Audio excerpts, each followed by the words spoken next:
It is a strange and unsettling thought. A significant portion of the Netherlands lies below sea level. For millions of Dutch citizens, the ground beneath their homes, schools and offices is technically part of the seabed. This is not a metaphor, it is a simple geographical fact.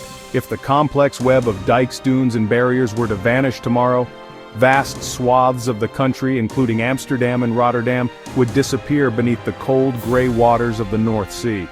The Dutch live with a constant quiet awareness of this threat, their very existence a daily victory against the water's pressure. This did not happen by accident, it is the result of centuries of human intervention and a unique relationship with the sea.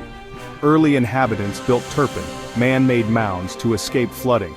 But population growth meant they needed more than high ground. They needed to push the water back.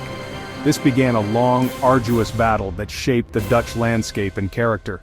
The sea was both an enemy and a provider, a source of trade and prosperity, but also a constant danger.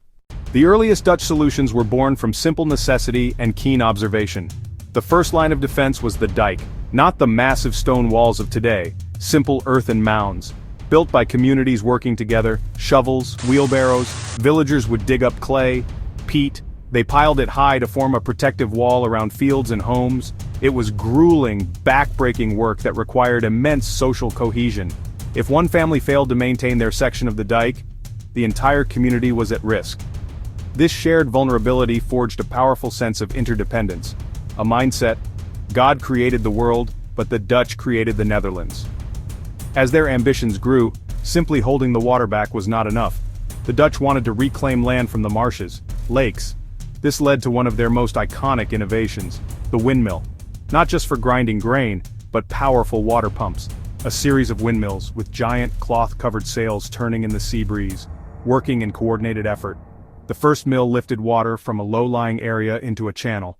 A second mill, slightly higher, lifted that water into another channel. Step by step, the process repeated until discharge into a main river, or the sea itself. This system was a marvel of pre-industrial engineering. It was a symphony of wood, wind, water. The iconic windmills of Kinderdijk, a UNESCO World Heritage Site, stand as a reminder.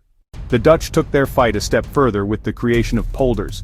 A polder is a piece of land reclaimed from a body of water, a lake, a marsh, the sea itself. The process was audacious and systematic.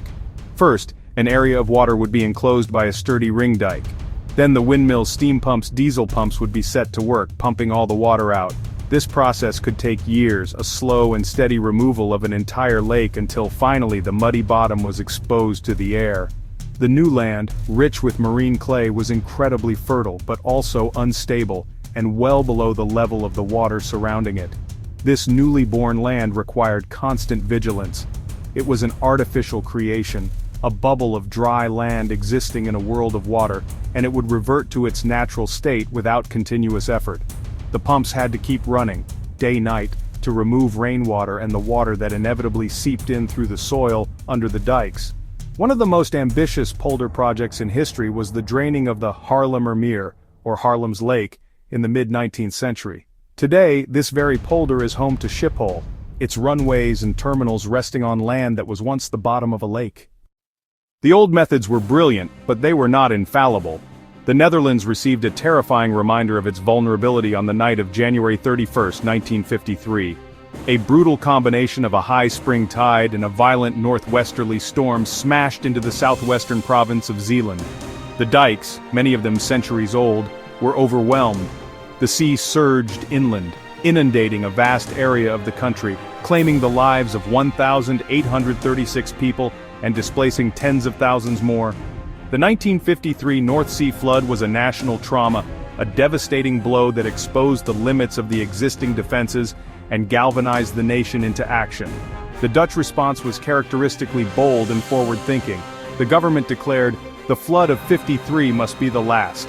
This led to the conception of the Delta Works, one of the most ambitious and sophisticated civil engineering projects ever undertaken. The crowning achievement of the Delta Works is the Maaslandkering, or Maasland Barrier, which protects the vital port of Rotterdam. This is not a static dam, but a gigantic, movable gate. It consists of two colossal steel arms, each longer than the Eiffel Tower is tall. They slowly swing out into the channel, meeting in the middle.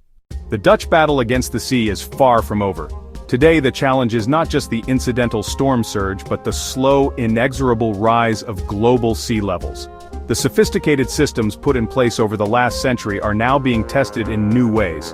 However, the Netherlands views this not as a cause for despair, but as the next chapter in its long history of water innovation. The country is already developing new strategies moving beyond just building higher walls. The national mantra is shifting from simply fighting the water to making space for it, the concept known as room for the river. This new approach involves strategically widening rivers, creating overflow channels, lowering floodplains, giving floodwaters a safe place to go without threatening populated areas.